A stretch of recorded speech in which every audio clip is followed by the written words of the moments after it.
de la coalition Yewwi Askan Wi, mais également le rejet de la liste des suppléants de la coalition Benno Bokk Yakaar. Monsieur le mal, c'est le ministre de l'Intérieur.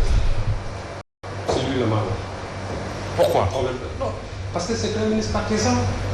Il appartient à Benno Bokk Yakaar. Vous pensez réellement qu'il va scier la branche sur laquelle ils sont assis, sur laquelle le président de la République est assis? Non, pas du tout. Je crois qu'il ne faut pas que les gens vraiment se fassent des illusions. Justin, c'est vrai, vous pouvez faire des recours au niveau du Conseil constitutionnel, mais vous savez que dans ce pays, c'est inimaginable qu'on a une élection et que Benno Bokk Yakaar ne participe pas. Même si on est en marge de la loi, ça, vous savez, je crois qu'il ne faut pas que les gens... C'est vrai que ça, il faut le souligner, il faut faire des recours. Mais moi, je l'ai dit, j'ai dit, quels que soient les artifices que les gens vont faire, Benno Bokk Yakaar va participer à ces élections. Maintenant, le problème, c'est que... Oui, c'est-à-dire, maintenant, le cas de Yewwi, c'est-à-dire, ce qui est cocasse dans tout cela, comment se fait-il qu'une liste, qu'on puisse l'estimer comme étant une double liste?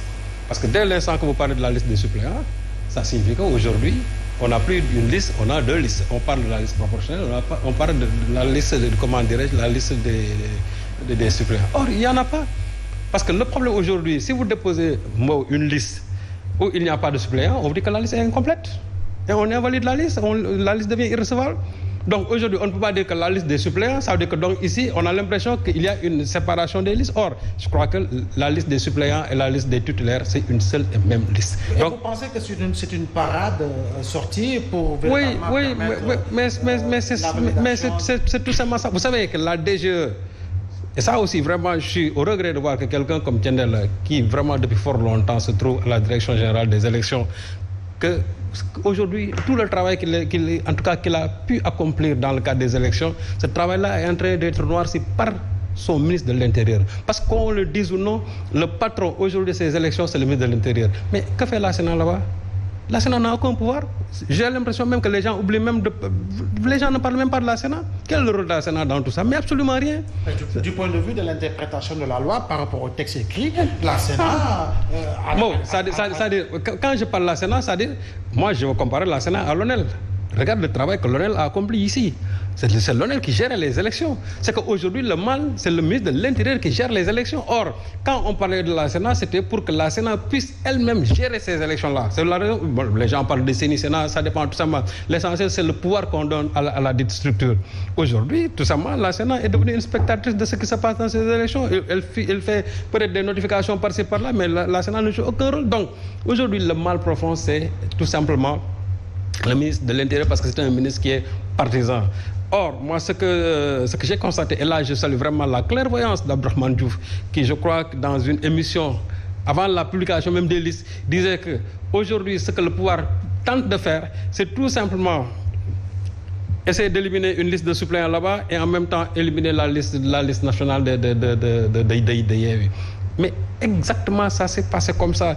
Et le fait de vouloir dire, moi, le problème, c'est que Benno, normalement, si on avait procédé à une vérification des listes, Benno ne devait pas en arriver là, parce que Benno a doublement fauté au niveau des parrainages. Aujourd'hui, les gens doivent même cesser de parler d'arrêté. Vous savez, un arrêté dans la hiérarchie des normes, c'est-à-dire un arrêté ne peut pas quand même être au-dessus d'une... C'est pas possible. L'arrêté, c'est un acte administratif tout simplement. Or, j'ai dit que les décisions du Conseil constitutionnel sont exécutoires. Le Conseil constitutionnel ne peut pas sortir une décision. Aujourd'hui, le ministre de l'Intérieur, quand même, ne serait-ce que pour sauver sa coalition, sort non seulement un arrêté qui est frauduleux, mais j'ai dit même s'il l'avait sorti bien avant, c'est-à-dire cet arrêté-là ne peut pas du tout tenir devant la loi électorale. Donc ça veut dire qu'aujourd'hui, c'est à quoi on assiste. C'est-à-dire, on a lancé une bouée de sauvetage tout simplement à Benno Bokk Yakaar. Maintenant, la parade, c'est quoi? On essaie tout simplement de dire que oui, on va éliminer la liste tout simplement de Yewwi Askan Wi. Or, la liste de Yewwi Askan Wi, moi, je ne sais même pas sur quelle base on va l'éliminer. Si c'est à propos des doublons, on a suffisamment dit ici que dès l'instant qu'il y a doublon, c'est-à-dire c'est la candidature de la personne indiquée, quand même, qui est invalidée. Mais on ne peut pas éliminer toute une liste à part de cela. Maintenant, demain, les gens iront au Conseil constitutionnel, ce qui est sûr et certain, que le Conseil constitutionnel va faire le jugement de Salomon. On va donner raison à Benno Bokk Yakaar, en même temps, on va donner raison à Yewwi, et on va leur permettre tout simplement de participer à ces élections. Donc, aujourd'hui, je crois que ce qu'il faut faire, c'est qu'il faut que les gens, quand même, réforment encore ce code électoral.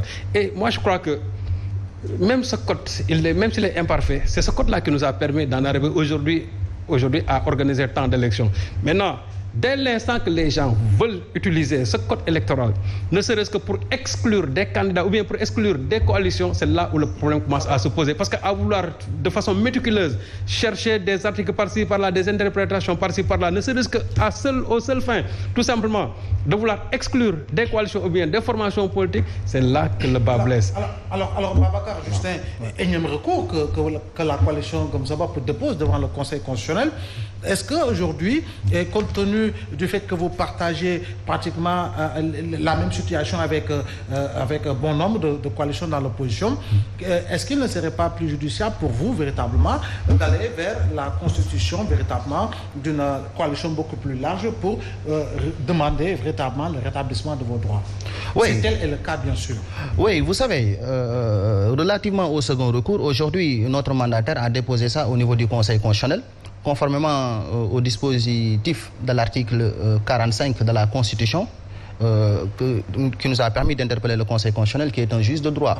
Puisqu'en vérité, le dit Conseil est chargé de vérifier la régularité de certaines opérations en vue, de certaines opérations électorales. Puisqu'en vérité, c'est un juge de droit, un juge qui est chargé de veiller de manière très stricte les procédures électorales.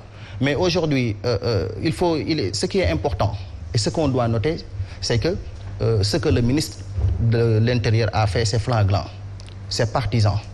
Vous voyez, c'est une violation flagrante, tout simplement. Et que ceci explique tout justement que le président Macky Sall est en train de procéder, est en train de s'inscrire dans une démarche sélective relativement aux élections. C'est comme si il ne peut pas en quelque sorte... exactement pour dire que la démarche du ministre de l'Intérieur est sélective, Babacar, justement. Mais ça, c'est simple. Vous voyez, le 13 mai 2022, la Sénat a sorti un communiqué pour indiquer qu'aucun mandataire n'a respecté la date de limite des dépôts. Et mon camarade, ça veut dire quoi? Ça veut dire tout justement. La conséquence principale de cet acte posé par la Sénat, ce serait quoi exactement? Mais ça, c'est un aveu de taille.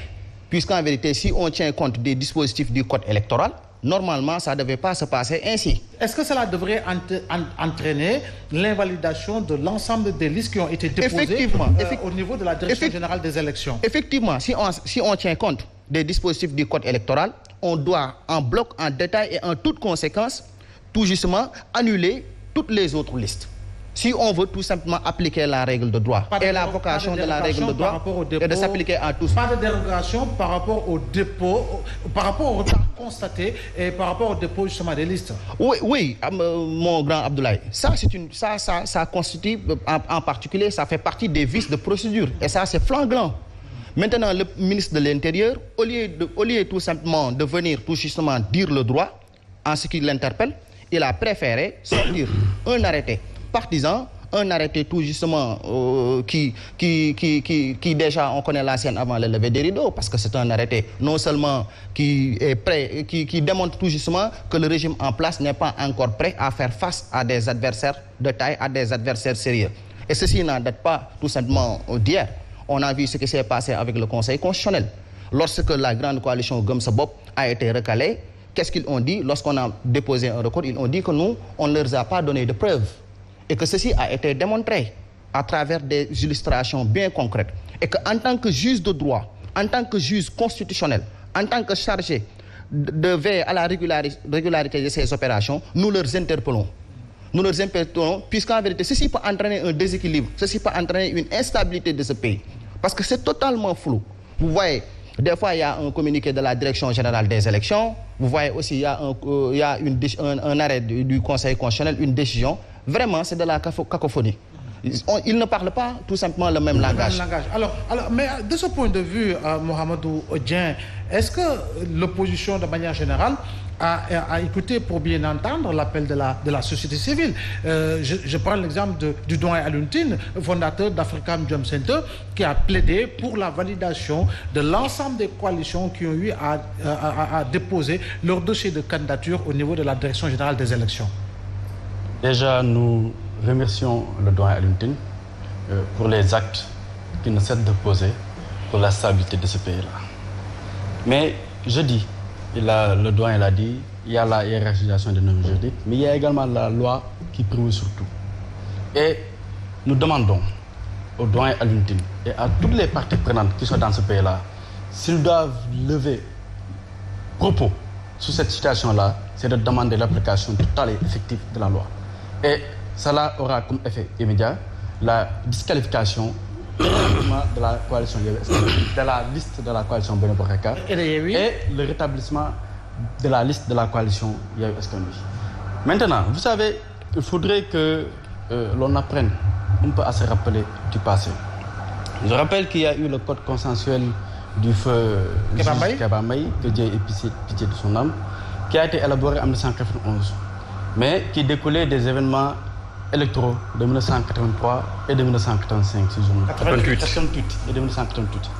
Et donc, ne serait-ce que cette pédagogie par l'exemplarité devait nous pousser davantage à mettre en place tous les actes nécessaires pour la préservation de la paix sociale. Mais également, histoire pour histoire. Pourquoi nous